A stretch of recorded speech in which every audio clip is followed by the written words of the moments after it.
Halo teman-teman pecinta fotografi, bertemu lagi dengan saya Endang Sesiorina dalam acara Kabar Fotografi. Teman-teman, jangan lupa ya, acara kita ini selalu dimunculkan programnya pada hari Rabu malam di Banjar TV. Bagi teman-teman yang mungkin sudah ketinggalan beberapa episode sebelumnya, jangan takut, semua ada rekamannya loh, semua ada di channel YouTube Banjar TV. Teman-teman, bagi yang mau membutuhkan narasumber untuk pelatihan maupun workshop, silahkan menghubungi saya melalui Instagram maupun nomor WhatsApp saya. Nah, hari ini episode kita tentang apa ya? Tentu saja tidak jauh dari tentang fotografi.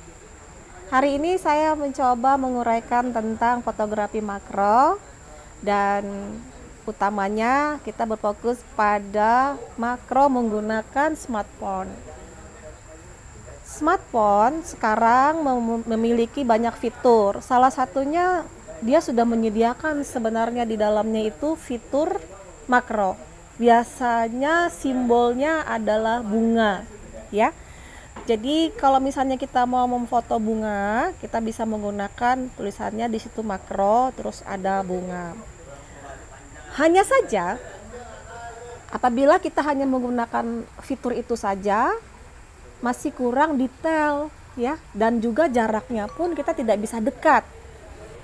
Nah, bagaimana caranya agar kita bisa memfoto bunga ataupun benda-benda kecil lainnya itu menggunakan handphone saja, tetapi sudah menghasilkan foto yang tidak kalah bagusnya, tidak kalah detailnya, tidak kalah tajamnya dengan kamera-kamera besar seperti DSLR dan mirrorless lainnya. Pasti ada tekniknya. Kita simak nih bagaimana caranya ya.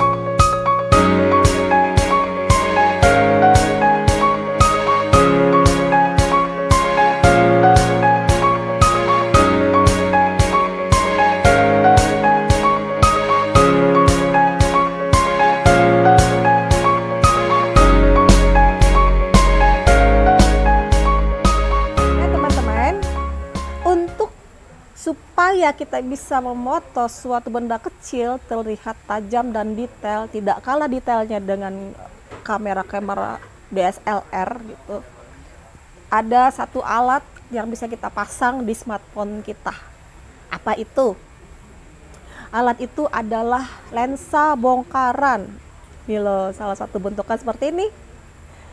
Lens bong kalau disingkat. Lens bong itu artinya lensa bongkaran. Nah, terus bagaimana nih cara penggunaannya? Terus ini dari mana sih bisa berbentuk seperti ini gitu loh? Asalnya dari apa? Jadi lensa bongkaran ini adalah diambil dari bongkaran suatu benda seperti mungkin kamera yang jadul-jadul. Yang penting kamera itu sudah mempunyai sebuah lensa gitu, memiliki lensa ya.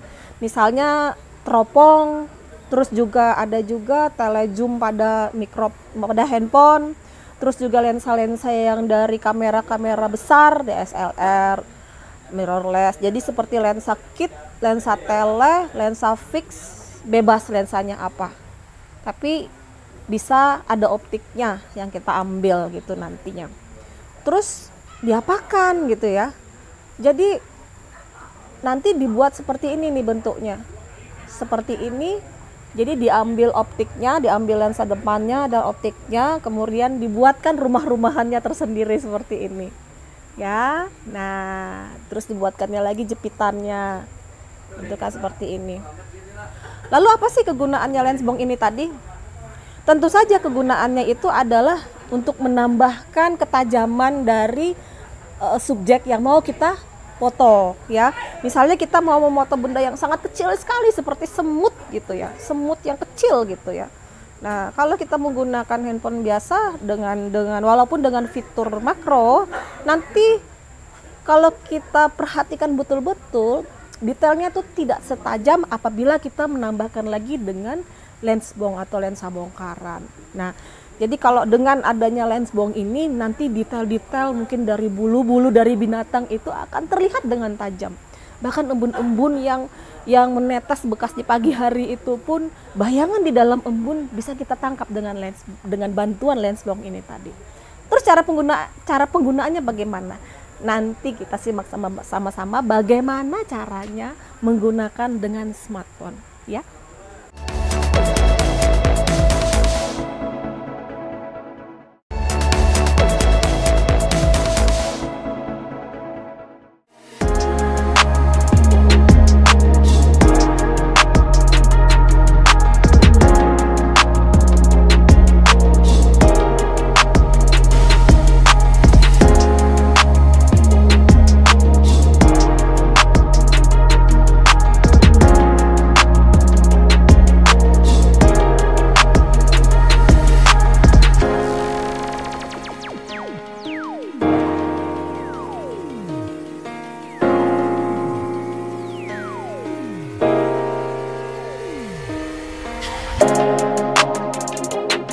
Teman-teman, yang tidak kalah pentingnya juga harus kita perhatikan apabila menggunakan lens bong. Sama seperti kita menggunakan apabila kita memoto menggunakan kamera biasa, kamera besar atau handphone biasa, bagaimana kita mengambil fotonya. Tentu saja ada hal-hal yang harus kita perhatikan. Apabila kita ingin foto kita itu bagus dan hasilnya pun tidak blur gitu ya, terutama nih kalau kita memoto makro biasanya tuh getaran sekecil apapun akan terlihat ya. Nah, jadi untuk merubah, maksudnya supaya foto kita itu tidak terjadi geseran, goyangan, kita bisa dibantu dengan tripod salah satunya ya. Tapi apabila teman-teman merasa bahwa tangannya kuat aja gitu ya, tidak ada shaking ya, silahkan langsung, tidak masalah. Terus kalau misalnya di dalam kamera kita itu ada mode pengaturan infinity, gunakan mode itu ya. Nanti dilihat di kamera, di smartphone-nya, di kamera kita kalau ada mode infinity, kita aktifkan infinity-nya. Apakah infinity-nya ada? Kalau ada kita aktifkan. Karena hal itu akan membantu kita fokus kepada subjek yang mau kita foto gitu. Lalu hal yang tidak kalah penting adalah pencahayaan. Usahakan pada saat melakukan pengambilan gambar itu cahayanya cukup ya. Jadi jangan sampai kekurangan cahaya. Kita perlu sekali pencahayaan yang jelas untuk bisa detailnya kita dapatkan. Nah, waktu yang tepat untuk mengambil foto, terutama foto makro, itu adalah di pagi hari. Karena di pagi hari itu binatang-binatang itu mereka tidak terlalu agresif biasanya. Mereka kan baru bangun tidur juga nih ya kan, dan mereka mulai mencari makan gitu. Nah, kita memfotonya pada saat itu. Nah, dengan begitu mereka tidak akan terlalu agresif, tidak akan terlalu liar, sehingga kita lebih gampang untuk menangkap atau mengambil foto mereka. Ya, jadi hal itu yang harus diperhatikan, waktunya juga harus diperhatikan, pencahayaannya juga diperhatikan. Terus tentukan tangan kita bergetar apa tidak. Kalau bergetar, bantulah dengan tripod. Hari ini saya kedatangan tamu nih, ada yang menemani saya. Siapa namanya ya? Perkenalkan diri dong, Mas Bi. Nama saya Asbihan. Atau Instagramnya? Asbi. Kalau IG Asbihan 2170.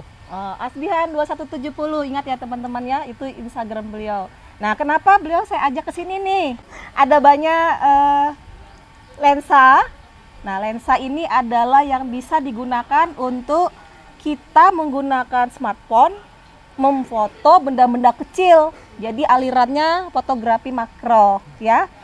Kebetulan ini Mas Hasbi ini dia yang ahli membuat nih macam-macam lensa ini. Lensa ini dari apa nih? Kalau Lensbong ini dari bongkaran kamera video, cuma bagian dalamnya bukan yang optik yang depan.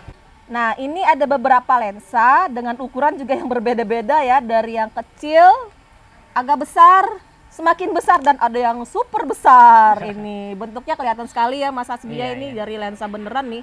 Lensa yang biasanya bisa digunakan untuk memoto menggunakan kamera HP atau kamera smartphone. DSL. Enggak, kalau awalnya ini adalah lensa dari kamera DSLR gitu ya. Yang terus dibongkar karena tidak bisa berfungsi normal lagi, kemudian dibongkar. Gitu ya. Kemudian dibongkar, diambil di bagian Optik depannya. Terus dibikin holdernya buat biar bisa nempel di HP. Oh begitu. Jadi yang diambil optik depannya, kemudian dibuat lagi nih oleh Mas Hasbi ini tempat rumahannya gitu ya, untuk bisa dipakai di kamera handphone. Nah teman-teman, tadi sudah melihat kan bagaimana cara memasang lensa ini ke handphone kita, ke smartphone kita. Dan kemudian kita sama-sama tadi menggunakannya, dan hasilnya juga teman-teman pasti sudah bisa melihat kan. Teman-teman, bagi yang mau nih mungkin mau coba-coba belajar di rumah pelan-pelan, beli aja lensa bongkaran ya kita menyebutnya. Lensbong. Nah, lensa bongkaran atau lensbong itu bisa dibeli lewat Mas Hasbi. Mas Hasbi dia spesialis ini bikin seperti ini teman-teman, dan harganya juga range dari berapa Mas Hasbi? Kalau harga kisar dari 65.000 sampai kisaran 1,5. Wah, 65.000 sampai 1,5 loh harganya, dan hasilnya pun berbeda-beda pasti ya. Tergantung lensanya juga. Tergantung lensanya juga dari mana gitu ya. Dari bongkaran apa? Dari bongkaran apa. Oke, Mas Hasbi. Nanti teman-teman ya, kalau misalnya tertarik nih dengan lensbong, mau coba-coba moto makro, benda-benda yang kecil gitu ya, silahkan hubungin Mas Hasbi.